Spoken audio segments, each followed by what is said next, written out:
أهلا بكم مشاهدينا إلى هذه الحلقة الجديدة من مستقبل الطاقة. هذه عناويننا.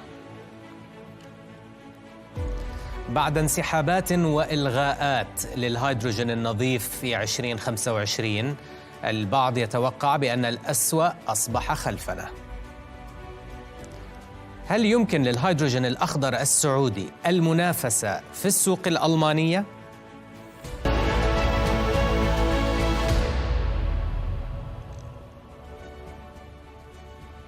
عاش قطاع الهيدروجين منخفض الكربون عاما صعبا في 2025، مخيبا آمال العديدين ممن راهنوا عليه كوقود قادر على مساعدة العديد من الصناعات ذات الانبعاثات صعبة الخفض على نزع الكربون منها، مثل صناعات الطيران وإنتاج الصلب والشحن البري الطويل، إلى جانب التكرير والأسمدة.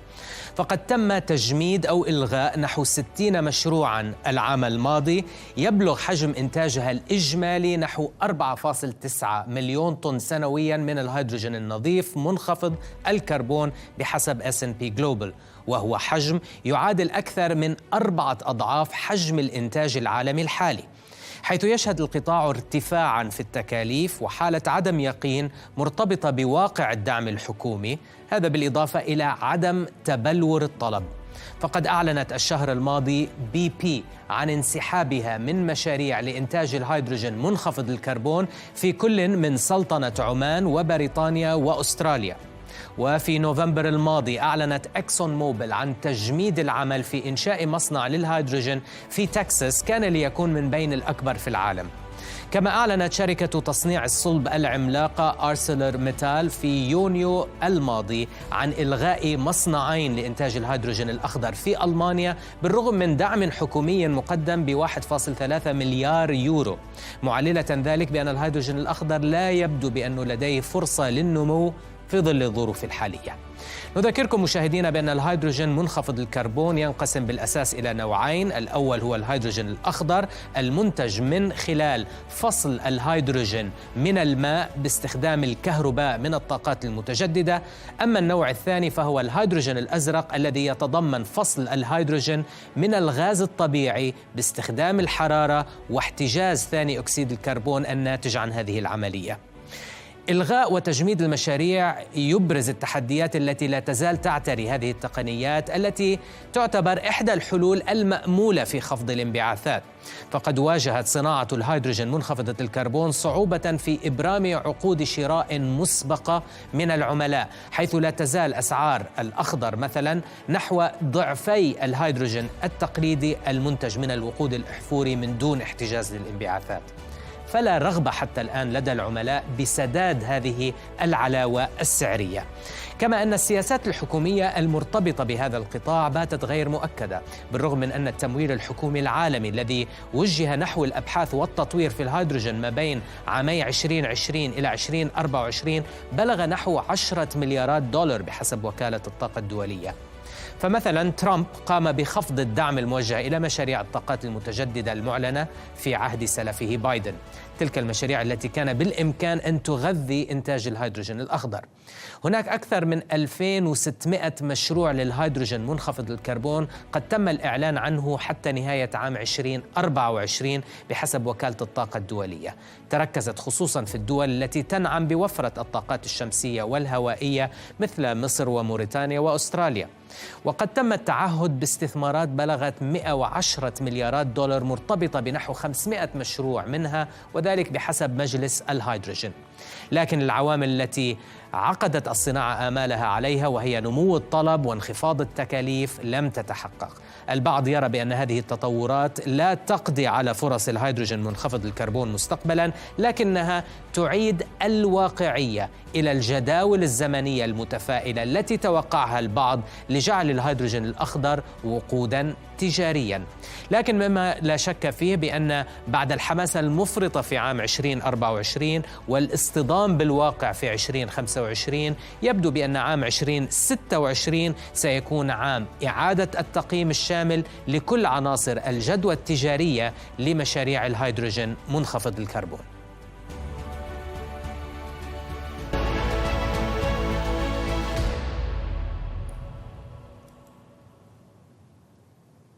لماذا إذن شهد قطاع الهيدروجين النظيف عاما صعبا في 2025؟ وهل فعلا لا يوجد استعداد لدى العملاء بدفع ما يسمى بالعلاوة الخضراء للهيدروجين النظيف؟ ولماذا قامت عدد من كبرى شركات النفط الدولية بتقليص أو إلغاء انكشافها على هذا القطاع مؤخرا؟ سألنا رئيس قسم أبحاث الهيدروجين في وود ماكنزي السيد موراي دوغلاس لنتابع هذا اللقاء الذي وقف على مسببات تلك التحديات.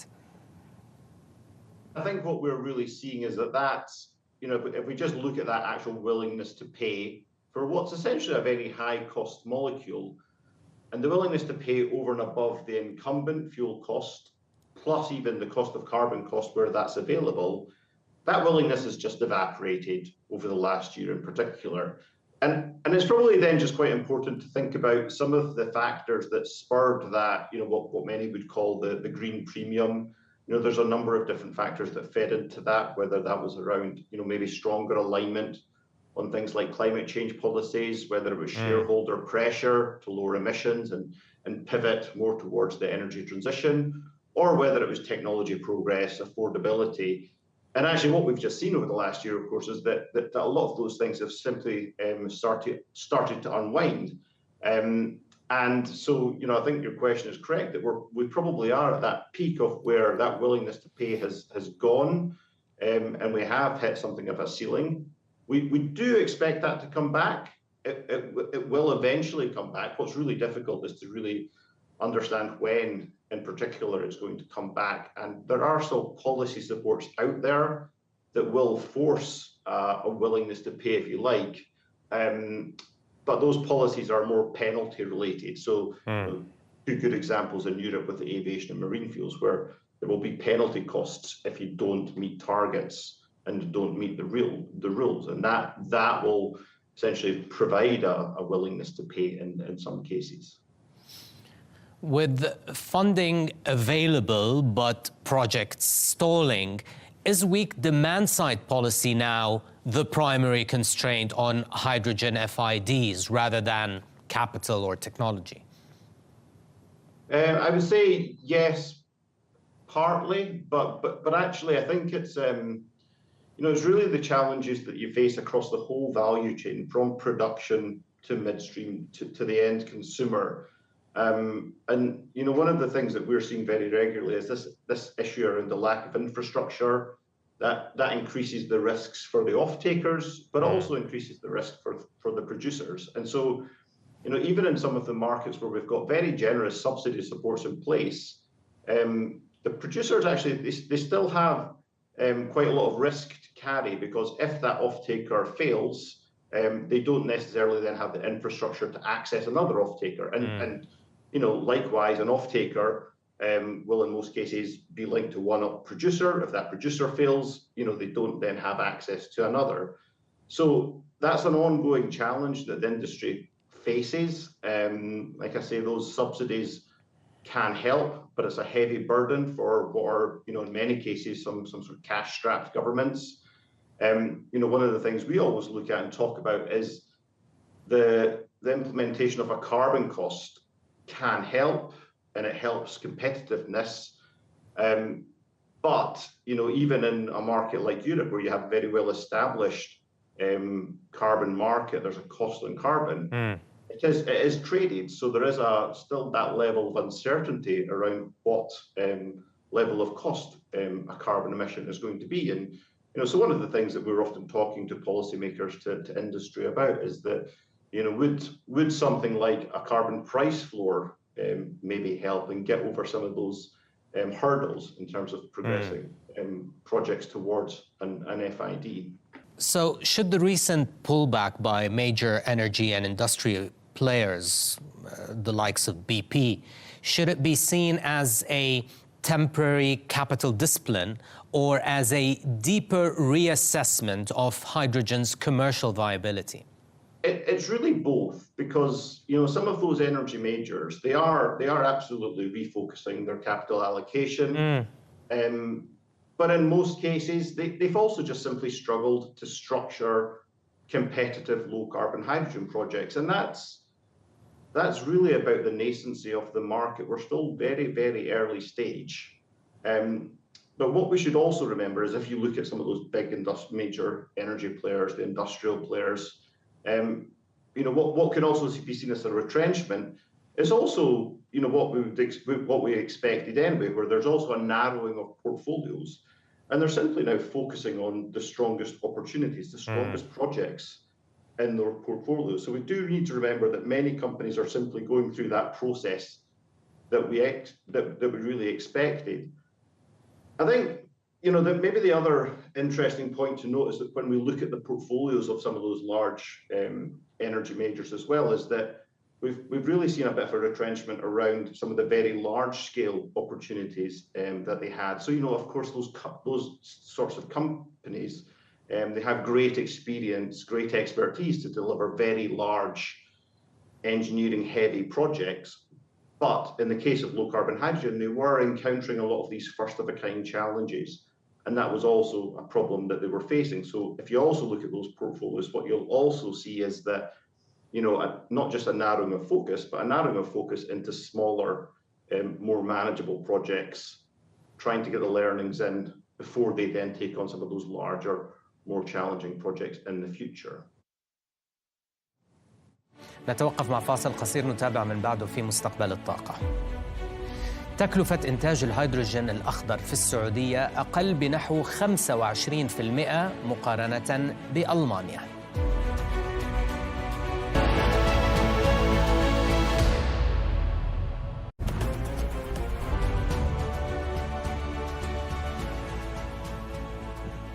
أهلا بكم مشاهدينا من جديد. نعود لمتابعة لقائنا مع رئيس قسم أبحاث الهيدروجين في وود ماكنزي موراي دوغلاس لمناقشة وضع قطاع الهيدروجين النظيف عالميا، وسألناه بداية لماذا سيكون التركيز هذا العام على قرارات الاستثمار النهائية المرتبطة بمشاريع الأمونيا الخضراء، وكيف سيكون ذلك عاملا حاسما لقطاع الهيدروجين الأخضر هذا العام. لنتابع. As we've just talked about, Europe's set some rules. They make producing hydrogen in Europe expensive. If we look at some of the big potential markets for hydrogen, which is essentially Europe and those Northeast Asian markets of Japan and Korea, they've all set aggressive, strong targets for hydrogen. However, those markets are also some of the most expensive places to produce hydrogen. Whereas if we look at some of the markets with low-cost gas resource or some of the most competitive renewable resources, they can produce low-carbon hydrogen at the lowest cost. And so what we then come to is that, moving hydrogen between markets it's in quite simple terms, it's just difficult and it's expensive. The most competitive way to move that hydrogen is through ammonia. So you take the low-carbon hydrogen, convert it to ammonia, put it onto a ship, move it to where it's being required, and then you can either use it directly as ammonia, for example, if you were taking it into the fertilizer industry, but you can also crack it back from ammonia to hydrogen. Now, even though that's a very expensive and inefficient process from end to end, because some of these other markets, whether it be in the Middle East, whether it be China or India, because they can produce the hydrogen at such a low cost, even going through that process and delivering it and cracking it back to hydrogen, that can be more competitive than local production in some of these markets. And so what we're really beginning to see this year is that the interest and the attention on those ammonia crackers is heightening, not just from the off-takers themselves, but also those large-scale exporters that need to find a way to access the most customers and secure the highest cost. And so cracking ammonia crackers will help to unlock some of that value that's potentially on offer. Let's discuss some of those large-scale potential exporters. How are weak demand signals from Europe and Asia reshaping low-carbon hydrogen plans in the Middle East, in countries like Saudi Arabia, the UAE, and Qatar? And what does this mean for the regions, for the Middle East region's long-term role in the hydrogen sector? Yeah, so like that potential to exporting to Europe, to Northeast Asia, it's essentially what we've seen is that has just moved to the right. So it's just facing delays for all of the challenges we've been talking about already. We still believe the fundamentals for imports of hydrogen ammonia into those markets remains. They're still large markets that will require imports. They're simply moving much more slowly than expected. So, in the case of the Middle East, those markets that were targeting exports, they're having to adjust to that pace that is ongoing within Europe and Northeast Asian markets like Japan and Korea. But in the Middle East itself, they're also exploring other opportunities, whether that be trying to create higher value hydrogen-derived products in region for export, or potentially accelerating plans for adoption of low carbon hydrogen in domestic markets, which is again, is we're seeing all of those Middle East markets work very actively on those.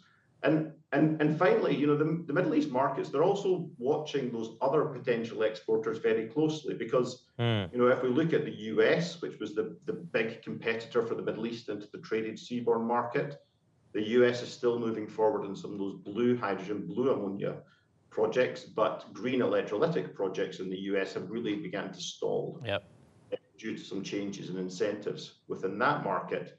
But actually, the bigger risk that certainly most developers and policymakers in the Middle East are watching very closely is that emergence of China and India as potential exporters into the market, which 2-3 years ago wasn't really on the radar for most people. So this is an emergence of two very large markets, which are making quite tremendous promises about what sort of cost they can bring low carbon hydrogen into the market at.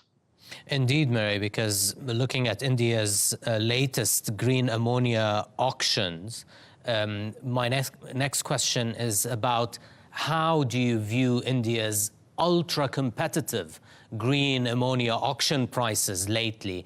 Are they sustainable through construction and operations, or do you think they're going to likely unravel at execution?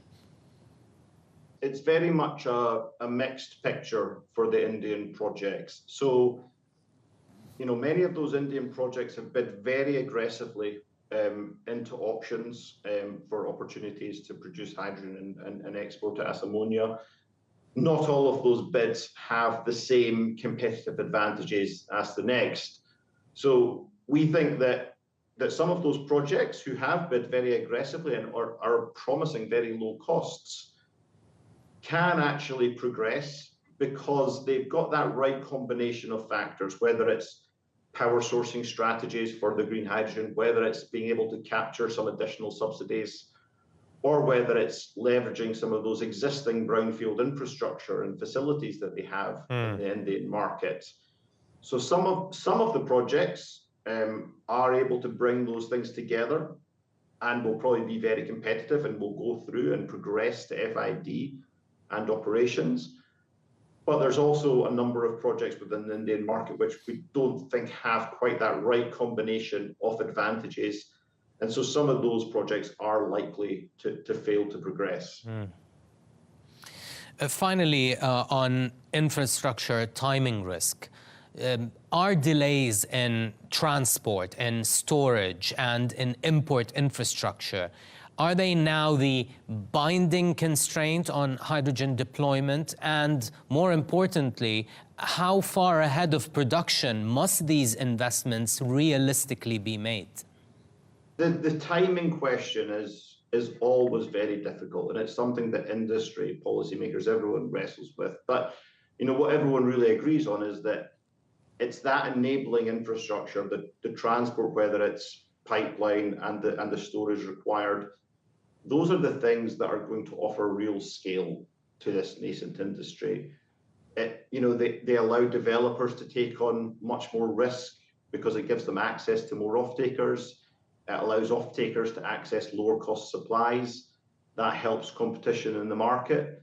Now, we also need to, though, be realistic about developing large pipeline infrastructure. This is not a quick or a cheap endeavor. Everyone understands it has to be done. Policymakers continue to work on it. But the real challenge is that how do you align that right blend of incentives across the value chain, not just for the producers or the off-takers, but also that really important piece at the middle. And some of those challenges they're simply symptomatic of trying to set up a brand new industry, the potential for a new tradable commodity. There aren't many shortcuts to doing that. It's going to require persistence from industry and from policymakers, but importantly also for those entities to work collaboratively and, on both sides probably make some concessions in order to just actually get the industry started and to get it moving forward and to allow everyone to realize some of the benefits that low carbon hydrogen can actually bring to many markets around the world. So finally, Murray, after a bad 2025 for hydrogen, you think 2026 will be more of the same? What are your thoughts?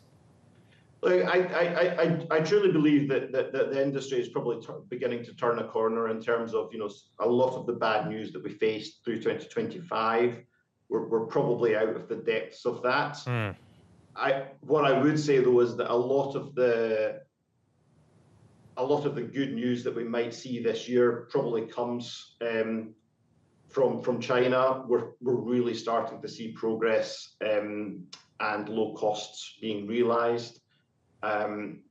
So we might probably see very little activity in some markets like the US, Europe probably beginning to turn the corner. But can China and India actually start to deliver? We think so, and that is what will start to gradually build more momentum again. So yes, out of the depths of 2025, we believe yes.